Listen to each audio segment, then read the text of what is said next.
आज आपण या व्हिडिओमध्ये मराठीचं लिंग म्हणजे काय बघणार आहोत। ग्रामरचा जो पार्ट आहे, लिंग कशाला म्हणतात, लिंगाचे किती प्रकार आहेत आणि त्यामध्ये कोणकोणते फॉर एक्झाम्पल्स येणार आहेत ते बघणार आहोत।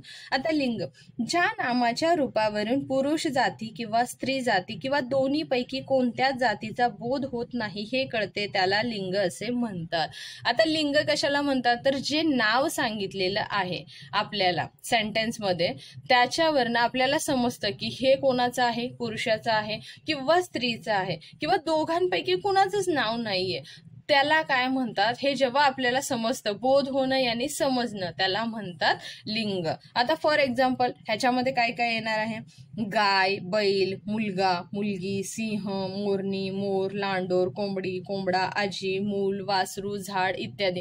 ही काय आहेत तर सर्वांची मिक्स नावं आहेत। सो हे कशामध्ये येणार आहेत तर लिंगमध्ये। आता लिंगाचे किती प्रकार पडतात तर लिंगाचे नॉर्मली 3 प्रकार पडतात। एक असतं पुल्लिंग, दुसरं असतं स्त्रीलिंग, तिसरं असतं नपुंसकलिंग। आता सगळ्यात अगोदर आपण बघूया पुल्लिंग। ज्या शब्दावरून किंवा नामावरून पुरुष जातीचा बोध होतो त्याला पुल्लिंग असे म्हणतात। आता ज्याच्यावरनं आपल्याला कळतं की हे पुरुषवाचक आहे, म्हणजे हे जेंट्सचं नाव आहे, तर त्याला आपण काय म्हणतो की पुल्लिंग म्हणतो। आणि ज्याच्यावरनं स्त्री जातीचा बोध होतो त्याला काय म्हणतात स्त्रीलिंग। आता ह्याच्यामध्ये उदाहरण घेऊया आपण। लेखक, पुत्र, गायक, मामा, सूर्य, हत्ती, माणूस। आता सूर्याला कसं आपण म्हणतो तर आपण म्हणतो ना तो, जेव्हा जेव्हा तो हा शब्द येणार आहे, कधी कधी आपल्याला समजत नाही की हा काय असेल, स्त्रीवाचक, स्त्रीलिंग असेल की पुल्लिंग असेल, तर त्यावेळेस आपण माइंडमध्ये थोडंसं विचार कर, आपण काय म्हणणार आहोत। तो म्हणला तर तो पुल्लिंग येणार आहे, ती म्हणलं तर ते स्त्रीलिंग येणार आहे। आणि ज्यावेळेस आपण म्हणतो ते वस्तू असं बोलतो, ती वस्तू असणार आहे तेव्हा ती स्त्रीलिंग येणार आहे। ते झाड म्हणणार आहे तेव्हा ते काय येणार आहे पुल्लिंग येणार आहे।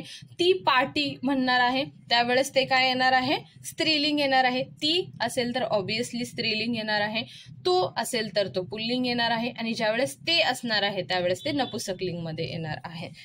त्यानंतर आहे स्त्रीलिंग। आता स्त्रीलिंग कशाला म्हणतात तर ज्या शब्दावरून किंवा नामावरून स्त्री जातीचा बोध होतो त्याला स्त्रीलिंग असे म्हणतात। म्हणजे ते जेव्हा नाम आपण ओळखतो किंवा तो जो वर्ड आहे, जो सेंटेन्स आहे, जे नाउन आहे, सॉरी सेंटेन्स नाही नाउन आहे, ते घेतलं जातं त्यावेळेस आपल्याला काय समजतं की हे काय आहे स्त्रीलिंग आहे। फॉर एक्झाम्पल काय येणार आहे, लेखिका, पुत्री, गायिका, मामी, आई, हे काय होणार आहेत सगळे स्त्रीलिंग होणार आहेत। त्यानंतर आहे 3rd नंबरचा नपुंसकलिंग। नपुंसकलिंग म्हणजे काय, ते स्त्री पण नसतात आणि पुरुष पण नसतात, ते काय असतात की त्याच्यामधनं हे समजत नाही की ते स्त्री आहे, स्त्रीलिंग आहेत की पुल्लिंग आहेत, तेव्हा ते काय बनतं नपुंसकलिंग।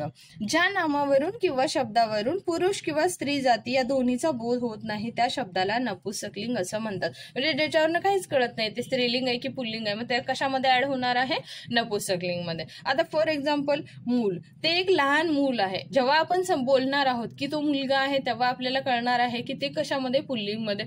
जेव्हा मुलगी बोलू तेव्हा ते स्त्रीलिंग मध्ये येणार, पण मूल जेव्हा म्हणतो तर तेव्हा ते काय येणार आहे नपुंसकलिंग मध्ये। घर नपुंसकलिंग आहे, झाड नपुंसकलिंग आहे, वासरू येणार आहे नपुंसकलिंग। अशा प्रकारे जर तुम्हाला लिंग आलं तर तुम्हाला त्याचं स्त्रीलिंग पुल्लिंग समजलं पाहिजे। तुम्हाला नपुंसकलिंग पण मला असं वाटतं की या व्हिडिओ नंतर तुम्हाला व्यवस्थितपणे समजलं असेल की नपुंसकलिंग कशाला म्हणतात, स्त्रीलिंग कशाला म्हणतात, पुल्लिंग कशाला म्हणतात आणि लिंग म्हणजे काय। तर नेक्स्ट व्हिडिओमध्ये आपण अजून डिटेलमध्ये बघूया की कोणकोणत्या प्रकारची उदाहरणं असतात, जसं की पुल्लिंगचे म्हणजे असेही काही वर्ड असतात की जे पुल्लिंगमध्ये, जसं काही वस्तूमध्ये कोणकोणते पुल्लिंग्स येतात, तर ते आपण डिटेलमध्ये नेक्स्ट व्हिडिओमध्ये बघणार आहोत। आय होप तुम्हाला हा व्हिडिओ आवडला असेल। जर माझे व्हिडिओ तुम्हाला आवडत असतील तर माझ्या चॅनेलला नक्की लाईक, सबस्क्राईब आणि शेअर करा आणि कमेंट करायला विसरू नका। भेटूया पुढच्या व्हिडिओमध्ये, तोपर्यंत बाय बाय।